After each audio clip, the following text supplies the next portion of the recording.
नमस्कार मित्रांनो, तुमचे स्वागत आहे श्री स्वामी समर्थ. मित्रांनो, आता स्वामींचा प्रकट दिवस झाला. आता येणारा दिवस म्हणजे स्वामींची पुण्यतिथी. यावर्षी स्वामींची पुण्यतिथी 15 एप्रिलला आहे. 15 एप्रिल स्वामींची पुण्यतिथी येईपर्यंत जेवढे दिवस जमेल तेवढे दिवस तुम्हाला गुरुचरित्राचा हा एक अध्याय वाचायचा आहे.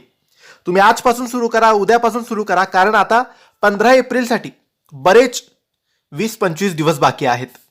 तर ह्या 20-25 दिवसातून तुम्हाला 10 दिवस, 11 दिवस, 15 दिवस, 5 दिवस, 8 दिवस जेवढे दिवस मिळतील तेवढे दिवस तरी गुरुचरित्राचा हा अध्याय तुम्हाला सुरू करायचा आहे. रोज सकाळी अंघोळ झाल्यानंतर आपल्या देवघरासमोर बसायचं, अगरबत्ती दिवा लावायचा, जो संकल्प असेल, जे तुम्हाला सांगायचं असेल, मागायचं असेल ते स्वामींकडे मागायचं आणि गुरुचरित्राचा हा अध्याय वाचायचा.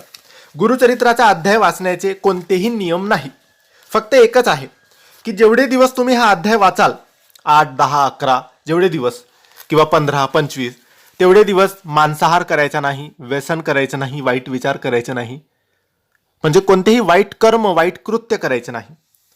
स्वतःला चांगलं शुद्ध ठेवायचं, व्यसन करायचं नाही आणि मांसाहार करायचा नाही. आणि रोज सकाळी शुद्ध असतो, अंघोळ केलेली असते, तेव्हाच हा अध्याय वाचून घ्यायचा. बाकी तुम्ही शुद्ध शाकाहारी जेवणात काहीही जेवण करू शकतात, बेडवर झोपलात तरी चालेल. हा अध्याय तुम्ही गुरुचरित्राच्या पारायणमधून वाचला तरी चालेल, किंवा तुमच्याकडे जर गुगलवर PDF फाईल असेल त्यातून वाचलं तरी चालेल. हा अध्याय आहे गुरुचरित्राचा 14वा अध्याय. हो मित्रांनो, गुरुचरित्राचा 14वा अध्याय तुम्हाला स्वामींची पुण्यतिथी येईपर्यंत वाचायचा आहे. आणि जर तुम्हाला संपूर्ण गुरुचरित्र करणं शक्य असेल तर तुम्ही संपूर्ण गुरुचरित्र करा, किंवा स्वामीचरित्र सारामृत वाचलं तरी चालेल. आणि दोघी जमत नसतील तर मग गुरुचरित्राचा 14वा अध्याय रोज सकाळी 15 एप्रिलपर्यंत नक्की वाचा. नक्की तुम्हाला लाभ होईल. धन्यवाद.